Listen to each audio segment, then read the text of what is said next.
Say the word door out loud. Then say it again. Keep going. Door, door, door, choice kai. Door, door, da, door. Somewhere on the 15th or 20th repetition, something happens. The word starts to feel wrong. The sounds come apart. The thing it was pointing at, that solid, hinged object you've walked through 10,000 times, quietly vanishes, and you're left holding a noise. Just a noise. A strange, arbitrary noise that you can't quite believe you've been trusting your whole life. The word has stopped being a word. And the odd thing is, you didn't do anything wrong. Your brain didn't malfunction. In fact, something quite precise just happened. The question is, what? Psychologists have a name for this.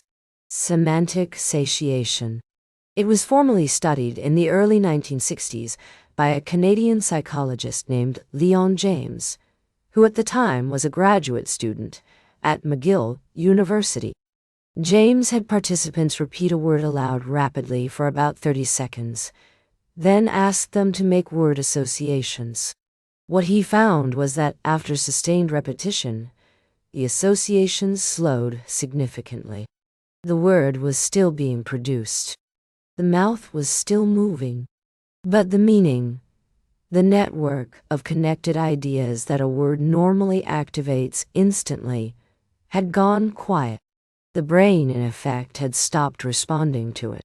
This isn't metaphor. The neural pathways responsible for attaching sound to meaning show measurable inhibition when the same signal is fired repeatedly in quick succession. It is called reactive inhibition. The system that connects the sound pattern to the semantic content simply fatigues, in the same way a muscle fatigues, or the way your eyes stop registering a smell within minutes of entering a room. The brain decides, this signal contains no new information, and it stands down. On its face, that explanation is satisfying. But it raises a question that Leon James probably wasn't asked to address in his dissertation. If the meaning of a word can be switched off that easily, if 30 seconds is all it takes, what exactly was the meaning doing there in the first place? Consider what a word requires in order to function. It requires at minimum 2 people who have agreed, without ever sitting down to agree, that a particular sequence of sounds refers to a particular thing or idea. That agreement was never written down. No one signed it. It was absorbed gradually through thousands of repetitions of hearing a sound used in context, until the connection felt not like a convention, but like a fact. The word door feels like it means door, the way that fire feels like it means hot. Not because of any inherent property of the sound, but because the agreement is so old and so thoroughly reinforced that it has become invisible. Semantic satiation makes it visible again.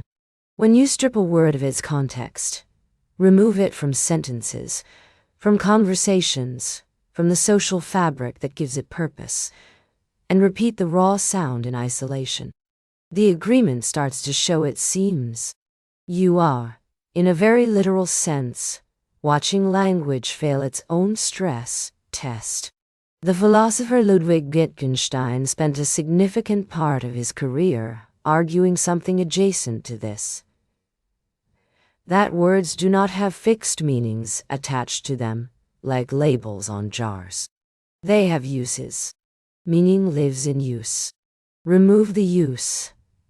Isolate the sound, repeat it into the void, and you have removed the only thing that was ever making it mean anything at all.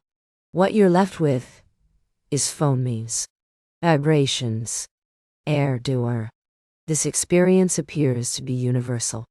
There is no documented human culture that is immune to semantic satiation.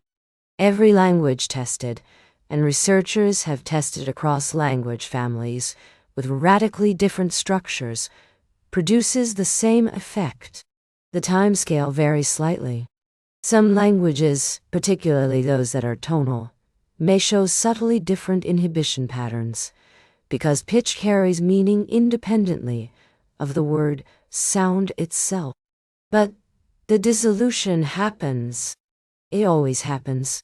That universality matters.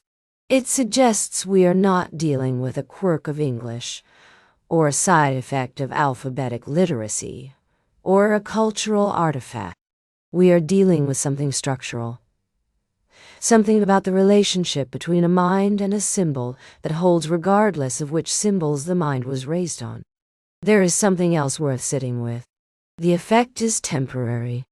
Walk away for a few minutes, return to the word, and it means something again. The agreement reconstitutes itself. The network re-engages, which suggests that the meaning was never really in the word to begin with. It was in you, and in everyone around you, and in the accumulated social history of the word being used in situations where it earned its meaning. The word is a placeholder, a token, something passed between people who both understand what it stands for, in the same way a banknote stands for something that isn't printed on the note itself. And just as a banknote, examined too long in isolation, starts to look like a strange piece of decorated paper, a word, repeated too long in isolation, starts to sound like a strange piece of decorated noise. Most people, when semantic satiation happens to them, assume something has gone wrong. The word starts to feel wrong, and the natural response is to trust the feeling, to think, briefly, that perhaps they have forgotten how to spell it, or that the word was never quite right. Some people find the experience mildly unsettling in a way they can't articulate. That unease is worth examining, because the feeling isn't pointing to an error. It is pointing to a truth. The truth is that language is a shared hallucination of a very specific and extraordinarily useful kind. Every word you know is a compressed social contract, inherited from people who are mostly dead, encoding distinctions that were important enough to someone, somewhere, to give a name to. Those contracts run so deep and are so constantly reinforced that they feel like perception rather than convention.